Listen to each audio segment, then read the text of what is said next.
নমস্কার বন্ধুরা, ঘরোয়া ঘরকন্যায় সবাইকে স্বাগত জানাই। বন্ধুরা, আজ আমি করব সোয়াবিনের কাটলেট। এখানে আমি সোয়াবিন হালকা করে ভাপিয়ে নিয়ে আমি চপারে চপ করে নিয়েছি, আর এখানে কিছু আলু সিদ্ধ নিয়েছি, আর মশলা হিসেবে নিয়েছি এখানে পেঁয়াজ, রসুন, আদা এবং কাঁচা লঙ্কা আমি চপারে চপ করে নিয়েছি। আর কাটলেট জাতীয় জিনিসে একটু যদি পেঁয়াজ রসুন এগুলো একটু মুখে লাগে বাদে তাহলে খেতে ভালো লাগে। আর নুন নিয়েছি, এখানে জিরের গুঁড়ো নিয়েছি, এখানে হলুদ, এখানে লঙ্কার গুঁড়ো, আর এখানে আমি একটা শুকনো মশলা বেটে রাখি, তাতে ধনে, জিরে, গরম মশলা, মৌরি এবং গরম মশলা থাকে, সেটা আমি নিয়েছি। এবার সর্বপ্রথমে এই পুরটাকে আমি তৈরি করে নেব।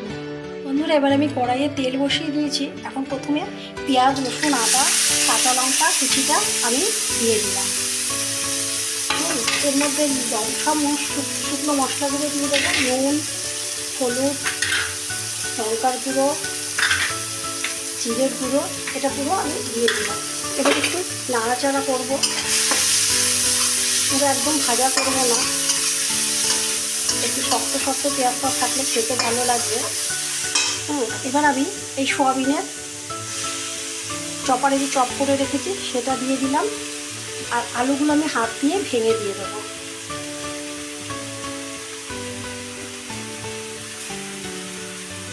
বন্ধুরা, আমি ভালো করে মিশিয়ে নিচ্ছি। জলটা টেনে গেলে তারপরে আমি নামাবো। আমি তার আগে ম্যাগি মশলা, শুকনো যে মশলাটা আমি বেটে রাখি সেই মশলাটা দেবো।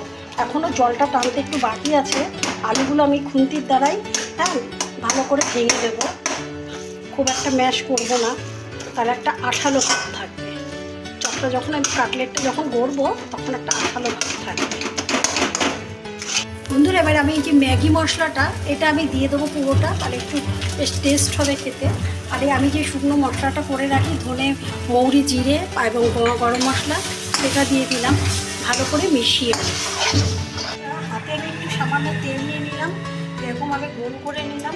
গোল করে নিয়ে হাতেই আমি একটা শেপ দিয়ে নিলাম। শেপ দিয়ে আমি এখানে ছুরির সাহায্যে একটু চেপে চেপে শেপ দেবো, ছুরির সাহায্যে। এরকমভাবে আমি কাটলেটের আকারগুলো আমি করে নিই। এই যে একটা করেছি, আর এই যে এরকমভাবে আমি সবগুলো করে নিই।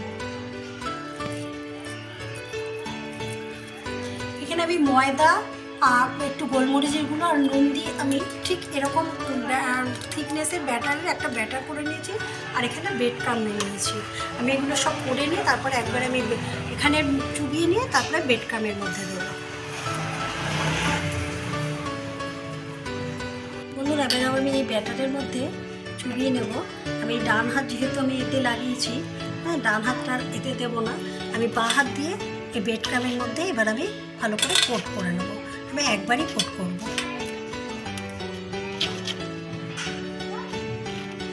এভাবে আমি রেখে দেবো।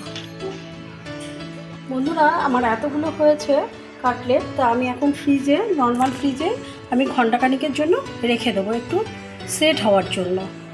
বন্ধুরা, কড়াইয়ে তেল বসিয়ে দিয়েছি, আর দেখুন ফ্রিজে রেখে দেওয়া হয়েছিল দেখে কত সুন্দর সেট হয়ে গেছে। এখন আমি আস্তে আস্তে একটা একটা করে, একটা না দুটো তিনটে করে আমি ভেজে নেব হালকা আছে। আমি প্রথমে দুটোই দিই।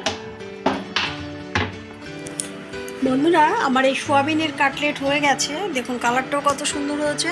যদি আপনাদের ভালো লেগে থাকে আমার এই রেসিপিটি, তাহলে অবশ্যই আমার পাশে থাকবেন। বন্ধুরা, সবসময় ভালো থাকবেন। আজকের মতো শেষ করছি, আবার নেক্সট কোনো ভিডিওতে দেখা হবে। ততক্ষণের জন্য ভালো থাকুন, সুস্থ থাকুন।